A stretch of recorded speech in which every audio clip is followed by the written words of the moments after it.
یہ ہے در حقیقت یوں سمجھیے کہ ادیان عالم کی تاریخ میں سب سے زیادہ گمراہ کن مذہب، جس کا رد عمل پیدا ہوا ہے یورپ میں، جس نے کہ اس دجالی فتنے کی شکل اختیار کی ہے۔ میں یہ چاہتا ہوں کہ اس کے ضمن میں چند باتیں آج آپ کے سامنے رکھوں۔ پال نے جو دین مسیحی میں یا دین اسلام میں جو صحیح دین ہے اللہ کا، اس میں 3 تبدیلیاں بنیادی کی۔ سب سے پہلا تو وہی جو قرآن کہہ رہا ہے الذین قالوا اتخذ اللہ ولدا، مسیح کو، حضرت مسیح علی نبینا علیہ الصلوۃ والسلام، انہیں خدا کا بیٹا قرار دیا گیا۔ اور اس میں بھی نوٹ کیجئے بیٹے کے لیے عربی زبان میں 2 لفظ ہیں، ابن اور ولد۔ ابن کا لفظ ذو معنیین ہے، 2 معنی ہے اس کے۔ ابن بیٹے کو بھی کہتے ہیں، اور ابن کا کوئی معنوی تعلق بھی ہو سکتا ہے، صرف بیٹا نہیں۔ ابن السبیل مسافر کو کہتے ہیں، راستے کا بیٹا، یعنی چونکہ راستے کے ساتھ اس کا ایک تعلق ہے، راستہ چل رہا ہے، وہ تو ابن السبیل ہے۔ ابن الوقت، وقت کا بیٹا، وہ وقت کا بیٹا اس معنی میں نہیں ہے، بلکہ یہ ہے کہ جو ہر وقت جو ہے حالات کے مطابق گرگٹ کی طرح اپنا رنگ بدلتا چلا جائے، چلو تم ادھر کو ہوا ہو جدھر کی، وہ ابن الوقت ہے۔ تو ابن الوقت اسی طریقے سے جو میں نے دوسری مثال دی ہے، ان کو اگر آپ سامنے رکھیں گے تو معلوم یہ ہوا کہ ابن کے تو دونوں معنی ہو سکتے ہیں، لیکن ولد یہ بالکل مخصوص ہے اولاد کے معنی میں۔ ولد یہ تو گویا کہ سلبی اولاد۔ اور عیسائیت وہ ہے مذہب کہ جس نے کہ بدترین شرک کی صورت اختیار کی ہے، اور ان کے ہاں عقیدے میں یہ الفاظ ہیں کہ مسیح اللہ کا، خدا کا سلبی بیٹا ہے، تاکہ کوئی شک نہ رہ جائے کہ کوئی اور نسبت ہے جسے ابن سے تعبیر کیا گیا، کوئی اور تعلق ہے جس کے لیے یہ لفظ اختیار کیا گیا، سلبی کا لفظ استعمال کیا گیا ہے کہ یہ خدا کا سلبی بیٹا ہے۔ اور یوں سمجھیے اب اس کا جو نتیجہ نکلا کہ بیٹا اگر کسی کا ہے تو ظاہر بات ہے کہ وہ ہم جنس ہے، ہم نوع ہے اپنے باپ کا۔ انسان کا بیٹا انسان ہوگا، سید زادہ جو ہے سید کا بیٹا سید ہوگا، مغل کا بیٹا مغل ہوگا، گھوڑے کا بیٹا گھوڑا ہوگا، گدھے کا بیٹا گدھا ہوگا۔ معلوم یہ ہوا کہ بعین ہی جو کچھ باپ ہوتا ہے وہی بیٹا ہوگا۔ لہذا اس لفظ نے در حقیقت شرک کی بدترین صورت اختیار کی کہ بالکل اللہ کے برابر، اللہ کا ہم نوع، گویا کہ بدترین شرک جو ہے شرک فی الذات ہے۔ اور شرک فی الذات کی بدترین صورت یہ ہے کہ جو عیسائیت میں آئی ہے کہ حضرت مسیح علیہ السلام کو اللہ کا سلبی بیٹا قرار دیا گیا۔ اب اس کے نتیجے میں چونکہ ظاہر بات ہے کہ آخر بائبل بھی موجود تھی، اس بائبل کو ایک دم کیسے ختم کر دیتا سینٹ پال؟ سینٹ پال کہیں یا بہرحال میں تو لفظ سینٹ اس کے ساتھ استعمال نہیں کرنا چاہتا، لیکن چونکہ ہمیں یہ ہدایت ہے قرآن مجید کی بھی کہ جو باطل معبود بنا لیے جاتے ہیں انہیں بھی ہم کوئی ان کے لیے توہین والے الفاظ استعمال نہ کریں، لہذا میں یہ لفظ استعمال کر رہا ہوں، ورنہ جی تو چاہتا ہے کہ کوئی اور لفظ اس کے لیے استعمال کیا جائے۔ لیکن جو بھی اس وقت دنیا میں اس کا معروف نام ہے پال، سینٹ پال، تو اس نے چونکہ ظاہر بات ہے کہ پوری بائبل کو کیسے ختم کر دیتے، ایک دم تورات کو کیسے ختم کر دیتا؟ تورات تو آج تک چلی آ رہی ہے بائبل کے ساتھ ملی ہوئی، the old testament, the new testament, یہ دونوں مل کر بائبل بنتی ہے۔ لہذا اب گورکھ دھندا بنانا پڑا انہیں، وہ تسلیس والا گورکھ دھندا، 3 میں 1 1 میں 3، توحید بھی ہے تسلیس بھی ہے، 3 میں 1 1 میں 3۔ اور یہ وہ شے ہے کہ جس نے عقیدے کا تعلق عقل سے منقطع کر دیا۔ اس سے سمجھ میں آنے والی بات ہے، 3 میں 1 1 میں 3 ایک گورکھ دھندا ہے۔ نتیجہ انہوں نے یہ نکالا کہ ڈوگما در حقیقت اس کا عقل سے کوئی تعلق نہیں، ڈوگما بس عقیدہ ہے، اور اس عقیدے ہی کے اوپر سارے دین کی بنیاد ہے، باقی وہ عقل میں آئے نہ آئے، عقل کے لیے قابل قبول ہو یا نہ ہو۔ یہ بات اچھی طرح سمجھ لیجئے کہ اگرچہ ہمارے ہاں ہم بھی یہ بات کہتے ہیں کہ بہت سے حقائق جو ہے کائنات کے وہ ایسے ہیں کہ جن تک عقل کی رسائی نہیں، اس کے لیے ہم مجبور ہیں، محتاج ہیں وحی کی ہدایت کے۔ لیکن 2 چیزوں میں فرق کیجئے، ایک ہے عقل سے ماورا ہونا اور ایک ہے عقل کے خلاف ہونا، ان دونوں چیزوں میں زمین و آسمان کا فرق ہے۔ ایک وہ حقائق ہے کہ جو عقل از خود ان تک رسائی حاصل نہیں کر سکتی، لیکن جب وہ سامنے آتے ہیں تو عقل تسلیم کرتی ہے کہ ہاں یہ بات سمجھ میں آتی ہے۔ ایک وہ چیزیں ہیں کہ جن کو عقل تسلیم نہیں کرتی، تو ایک ہے مخالف عقل، ایک ہے برائے عقل، ان دونوں میں زمین و آسمان کا فرق ہے۔ ہمارے دین میں تو عقل کو اپیل کیا گیا ہے، لعلکم تعقلون، لعلہم یعقلون، اولو الالباب الذین یعقلون۔ اب ظاہر بات ہے کہ عقل کو ہاتھو برہانکم ان کنتم صادقین، لاؤ دلیل اپنی، تو دلیل سے عقل سے اپیل کی گئی۔ اور اس میں وہ رشتہ جو میں نے کئی مرتبہ بیان کیا علامہ اقبال کے اشعار کے حوالے سے کہ عقل گو آستہ سے دور نہیں، اس کی قسمت پہ پر حضور نہیں، اور گزر جا عقل سے آگے کہ یہ نور چراغ راہ ہے، منزل نہیں۔ منزل تک تو عقل نہیں پہنچائے گی لیکن راستہ تو دکھاتی ہے، اور جب کہ وحی کی روشنی سامنے آتی ہے تو عقل اس کی تصدیق کرتی ہے۔ یہ ہے ہمارا موقف اور یہ ہے عقلی معقول موقف۔ لیکن عیسائیت نے، بلکہ کہنا چاہیے پالزم نے، مجھے یہاں پر لفظ عیسائیت اب استعمال کرنا نہیں چاہیے اس لیے کہ حضرت عیسیٰ سے اب اس کی نسبت نہیں رہی، حضرت عیسیٰ سے اس کی نسبت جو ہے یہ مس نومر ہے، یہ غلط نام۔ دی 100 کا مصنف جو ہے ڈاکٹر مائیکل ہارٹ، اس نے یہ بہت بڑی بات کہی، اس نے کہا در حقیقت موجودہ جو عیسائیت ہے اسے پالزم کہنا چاہیے۔ یہ پالزم ہے، کرسچینٹی نہیں۔ اس لیے کہ در حقیقت حضرت مسیح علیہ السلام کی تعلیم جب تک وہ دنیا میں تھے وہ یہ نہیں تھی کہ جو پال نے دی. البتہ اس نے پال کو بہت بڑا شخص مانا، اس میں کوئی شک نہیں، اس لیے کہ اس نے تاریخ کے ایک دھارے کا جو ہے وہ رخ موڑ دیا ہے. اللہ تعالیٰ کے صحیح دین کو گویا کہ قلع قما کر کے ایک نیا دین اس طریقے سے پھیلایا ہے کہ آج بھی شاید دنیا میں کثیر ترین تعداد عیسائیت ہی کے نام لیواؤں کی ہے، واللہ عالم، یا شاید گوتم بدھ کے ماننے والوں کی ہے. بہرحال یہ کہ بہت بڑی تعداد میں آج حضرت مسیح علیہ السلام کی طرف جو منسوب ہے غلط طور پر دین، اس کے نام لیوا دنیا میں. اس اعتبار سے وہ یقیناً اس کا تو حق لگتا ہے کہ اس کا نام بھی اس کتاب میں آئے کہ جس نے تاریخ کے اوپر اثرات اپنے پیدا کیے. اور حضرت مسیح علیہ السلام جب تک دنیا میں تھے، عیسائیت کی حقیقت بنی اسرائیل یا یہودیت کے ایک فرقے سے زیادہ نہیں، ڈیٹیچ نہیں ہوا تھا یہ دین حضرت موسیٰ علیہ السلام کے دین سے. لیکن یہ کہ پال نے اسے بالکل ایک مستقل بذات ایک جداگانہ دین کی شکل دے دی ہے، تو یہ پالزم ہے. پالزم نے در حقیقت سب سے پہلا کام یہ کیا کہ عقل سے بالکل تعلق منقطع کر دیا. عقیدہ، ڈوگما جو ہے وہ خلاف عقل، جو بات عقل میں آئے نہ آئے بس مان لی. تو پہلی تو یوں سمجھیے کہ نقب جو لگی ہے دین کے اندر وہ اس تسلیس کے حوالے سے، اور تسلیس کا گورکھ دندہ خلاف عقل، لہذا ڈوگما کی جو کا لفظ جو استعمال ہوا ہے کہ بس اس کو تو ہم مانیں گے چاہے وہ عقل کے لیے قابل قبول ہو چاہے نہ ہو. دوسرا، اس سے بھی زیادہ آپ دیکھیے ایک سے ایک بڑھ کر اینٹ رکھی جا رہی ہے. خشت اول چونے حل میں مار کر تاسڑیا امیر و دیوار کچ. دوسرا، کفارے کا عقیدہ جو مبنی ہے صلیب کے عقیدے پر. مسیح نے انتہائی ذلت کی موت، یعنی صلیب کی موت جو ہے وہ خود کہتے ہیں کہ انتہائی ذلت کی موت ہے. یہ ذلت کی موت کا پیالہ اس لیے پیا تاکہ اس کے ماننے والوں کی طرف سے کفارہ ادا ہو جائے. مسیح کفارہ ادا کر چکا ہے، اب جو شخص بھی مسیح کو مان لے گا اس کی گویا کہ نجات ہو گئی. اس کا عمل سے کوئی تعلق، عمل ہو نہ ہو، بد کردار ہو، اچھا کردار والا ہو، نیک ہو، بھلا ہو، جیسا بھی ہو، برا ہو، بدماش ہو، لچا ہو، لفنگا ہو، مسیح کو مان لے صرف ماننے پر. اس لیے کہ مسیح تو اس کی طرف سے کفارہ پیش کر چکا. سارے گناہوں کا کفارہ جو ہے مسیح نے انتہائی ذلت آمیز موت جو ہے قبول کر کے گویا کہ اپنے ماننے والوں کے تمام گناہوں کا کفارہ دے دیا. یہ دوسرا عقیدہ.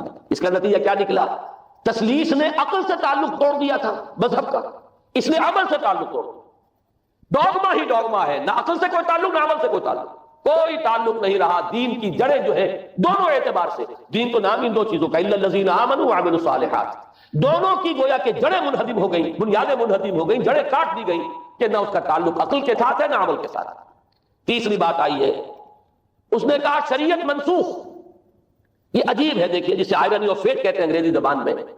ابھی تک بائبل کے اندر سینٹ میتھیو کے جو روایت ہے، متی کی انجیل سے کہا جاتا ہے gospel of the Lord according to Saint Matthew, اس میں جو سرمن آف دی ماؤنٹ ہے، ایک وعظ ہونے کے اعتبار سے واقعتاً میں اس کی عظمت کا بڑا قائل ہوں، عظیم ترین وعظ ہے دنیا کا. اس کے شروع میں یہ الفاظ موجود ہیں، don't think I have come to destroy law. ہرگز یہ نہ سمجھنا کہ میں شریعت کو ختم کر دے آیا. وہ یہ کہہ کر گئے تھے کہ شریعت موسوی تم پر لاگو رہے گی، عائد رہے گی، لیکن پال نے تیسرا نقب لگایا شریعت ساقط کر دیا. اس کی ضرورت کیوں محسوس ہوئی یہ بھی سمجھ لیجئے.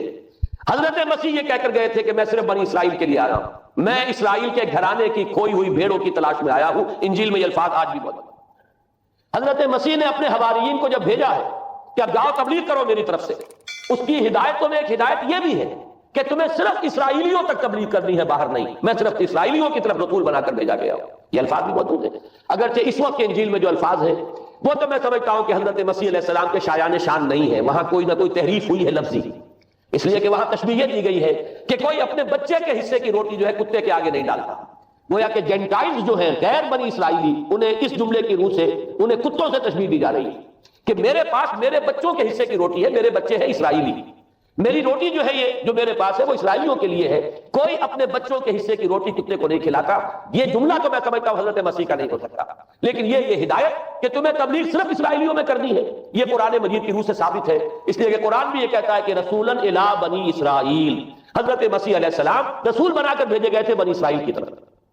اس لیے کہ وہ یوں سمجھیے کہ جسے ہمارے ہاں عام اصطلاحات میں علماء کہا کرتے ہیں تاج و تخت ختم نبوت، وہ تاج و تخت ختم نبوت تو ابھی منتظر تھا محمد الرسول اللہ صلی اللہ علیہ وسلم کی آمد کا کہ وہی آئیں گے تو انہی کی بعثت ہوگی پوری نوع انسانی کی طرف. آپ سے پہلے کسی رسول کی بعثت پوری نوع انسانی کی طرف نہیں ہوئی بشمول حضرت مسیح علیہ السلام. ہر جو ہے رسول جو آیا ہے آپ سے پہلے اپنی اپنی قوموں کی طرف آیا ہے. لیکن اس پال نے کیا کیا؟ پہلے تو یہ اصول توڑا، ہم اس دین مسیحی کی یا جو پالزم ہے اس کی اب تبلیغ کریں گے غیر اسرائیلیوں میں. وہاں انہیں دقت پیش آئی. شریعت موسوی بڑی بھاری شریعت ہے. اب وہ بھاری شریعت جو ہے اس کو قبول کرنا تو لوگوں کے لیے آسان نہیں ہے. انہوں نے یہ کیا کہ یہ شریعت تم پر ساقط, شریعت کا بوجھ تم پر نہیں, برڈن آف لا یہ تمہارے لیے نہیں. اور میں یہاں مثال دے دینا چاہتا ہوں, میں نے ہی تاریخ نے اپنے آپ کو دہرایا ہے. عبداللہ ابن سبا نے جو فتنہ شروع کیا تھا ہمارے ہاں, ہماری تاریخ میں جو اس کے اثرات پھر پیدا ہوئے, ان میں سے ایک جو ہے وہ شکل وہ اسماعیلیت والی ہے, کہ اسماعیلیت نے بھی بعین ہی یہی شکل اختیار کی ہے. ہندوستان میں آ کر جب اسماعیلی داعیوں نے جب تبلیغ کی ہے تو شریعت ثابت کر دی تھی. آج آپ کو جو اسماعیلی ملیں گے ان کے ہاں کوئی شریعت نہیں ہے, کوئی نماز نہیں, مسجد ان کی ہوتی نہیں, جماعت خانہ ہوتا ہے, وہ کلب گھر ہے, آتے ہیں جمع ہوتے ہیں, کھانا کھاتے ہیں, اللہ اللہ خیر صلی اللہ کو باتیں چیتیں کرتے ہیں. ان کے اوپر شریعت ہے ہی نہیں, نہ روزہ ہے نہ نماز ہے. اور بعین ہی وہی جو اختیارات میں ابھی آپ کو بتاؤں گا کہ جو پوپ کے ہیں وہی ان کے امام حاضر کے اختیارات. بہرحال تیسری نقب جو میں نے عرض کی آپ سے وہ یہ تھی کہ شریعت منسوخ, اس کا نتیجہ کیا نکلا؟ اب دیکھیے ذرا غور کیجئے, ایک بہت بڑا خلا پیدا ہو گیا. وہ خلا کون پر کرے گا؟ شریعت کے بارے میں سارے اختیارات اب پوپ کو حاصل. وہ جس چیز کو چاہے حلال کر دے, جس چیز کو چاہے حرام کر دے, جس چیز کو چاہے قرار دے دے کہ یہ ممنوع ہے, جس چیز کی چاہے اجازت دے دے. اس لیے کہ اب شریعت تو نہیں ہے, خلا ہے, اس میں سوالات تو پیدا ہو گئے, یہ کام کیا جائے یا نہ کیا جائے, کون کرے گا؟ تو جب شریعت ختم ہوئی تو سارا اختیار پوپ کے ہاتھ میں آ گیا. یہ میں بعد میں ذرا اور تفصیل سے بتاؤں گا کہ کیسے کیسے اختیارات پھر مذہبی طبقے کے ہاتھ میں آئے ہیں. اس کے نتیجے میں تاریخ انسانی میں ورسٹ فارم آف تھیوکریسی پیدا ہوا. تھیوکریسی کسے کہتے ہیں؟ جو آج کی اصطلاح میں گالی تھیوکریسی. قائد اعظم کے جملے آپ نے کئی پڑھے ہوں گے. اسلام میں کوئی تھیوکریسی نہیں, مذہبی طبقے کی حکومت نہیں ہے اسلام میں, اور 100% درست ہے. تھیوکریسی کہتے ہیں ایک مذہبی حلقے کی, مذہبی طبقے کی حکومت, اس کے ہاتھ میں اختیارات آ گئے. اور قرآن مجید میں اسی وجہ سے ان کے اوپر الزام لگایا گیا, اتخذوا احبارهم ورهبانهم اربابا من دون اللہ. انہوں نے اپنے علماء اور صوفیوں کو اللہ کے سوا اپنے معبود بنا لیا. حضرت عدی ابن حاتم رضی اللہ تعالیٰ عنہ جب ایمان لائے, یہ حاتم طائی جو مشہور ہے سخاوت میں, ان کے بیٹے ہیں, قبیلہ طے سے ان کا تعلق ہے, حاتم طائی تو طے سے ہے, ان کے بیٹے عدی ہیں, یہ عیسائی تھے. یہ جب ایمان لائے اور پھر انہوں نے قرآن پڑھا تو انہیں ایک اشکال ہوا کہ قرآن مجید میں تو ہم پر الزام لگایا گیا ہے کہ اتخذوا احبارهم ورهبانهم اربابا من دون اللہ. تو عرض کیا انہوں نے, ڈرتے ڈرتے عرض کیا ہوگا حضور کی خدمت میں کہ حضور یہ بات تو کوئی درست نہیں معلوم ہوتی, ہم نے تو کبھی اپنے علماء اور رہبان کو خدا نہیں سمجھا. وہ اس مغالطے میں تھے کہ جب تک سجدہ نہ کیا جائے شاید خدا نہیں مانا گیا. حضور نے پوچھا کیا ایسا نہیں ہے کہ جس چیز کو وہ حلال کہتے ہیں تم حلال مان لیتے ہو, جس چیز کو حرام کہتے ہیں حرام مان لیتے ہو؟ جی ہاں یہ تو ہے, یہی تو فرمایا اربابا من دون اللہ ہے. تحلیل و تحریم کا اختیار صرف اللہ کے ہاتھ میں, یا اللہ کے نمائندے کی حیثیت سے اس کے رسول کے پاس ہے جس کو وحی آتی ہے. اس کے بعد کسی کو اختیار نہیں ہے. اجتہاد کر سکتا ہے لیکن اجتہاد کے لیے دلیل دینی ہوگی نص سے, کتاب اللہ سے کوئی دلیل لاؤ, سنت رسول اللہ سے کوئی دلیل لاؤ, استنباط کرو, عقل سے بات کرو. لیکن یہ ہے کہ تحلیل و تحریم یہ خدائی اختیار ہے, اللہ کے ہاتھ میں اس کا اختیار ہے, اور اللہ کے نمائندے کی حیثیت سے زیادہ یہ اللہ کے رسولوں کے ہاتھ میں اختیار آتا ہے. اس کے علاوہ کسی کے لیے, کسی اور کے لیے یہ مان لیا گیا تبھی تو ان کو خدا بنا لیا گیا. اسی معنی میں آج کی جمہوریت جو ہے وہ بدترین شرک ہے کہ یہاں یہ تسلیم کیا جاتا ہے کہ سوورنٹی جو ہے وہ عوام کی ہے, sovereignty of the people.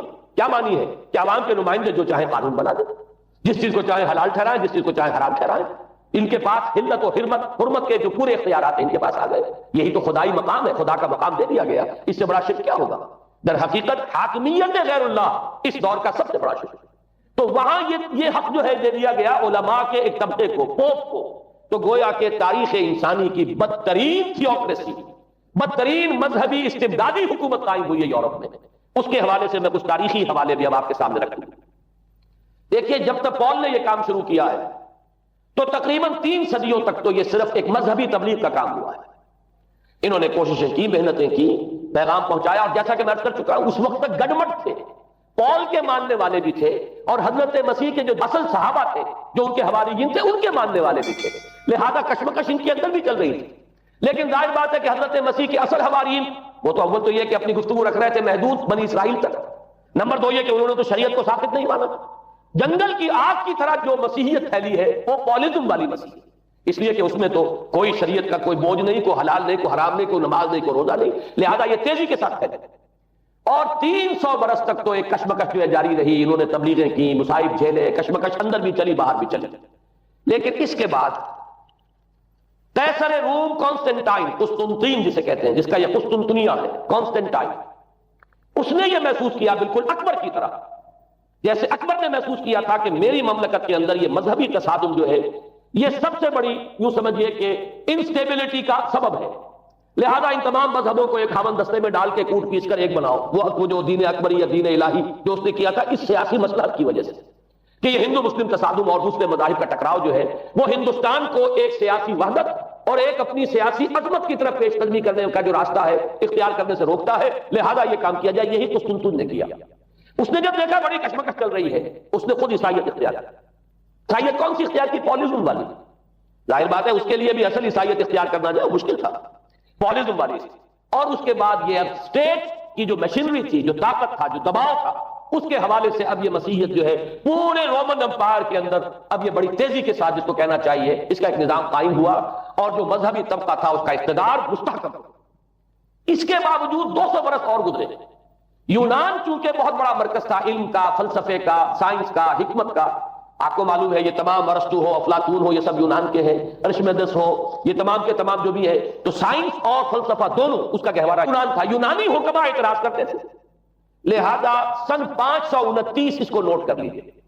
Justinian ایک قیصر تھا، اب قسطنطین کے 200 برس بعد اس نے اپنی پوری مملکت میں فلسفہ اور سائنس کی تعلیم حرام قرار دی۔ کوئی نہ فلسفہ پڑھ سکے گا نہ سائنس، جو فلسفہ پڑھے گا اس کو مرتد قرار دے دیا جائے اور زندہ آگ میں جلا دیا جائے گا۔ انکوزیشن کورٹس قائم ہوئی، وہ صرف مذہبی عدالتیں اس لیے قائم ہوتی تھی کہ جس کے بارے میں معلوم ہو جائے کہ یہ فلسفہ پڑھتا ہے یا یہ سائنس پڑھتا ہے، اس لیے کہ فلسفہ اور سائنس دونوں جڑ کاٹتے ہیں اس ڈوگما کی۔ وہ ڈوگما جو پالیزم والا ڈوگما ہے اس کی جڑ کھودنے والی ہے دونوں چیزیں، اور چونکہ وہ دونوں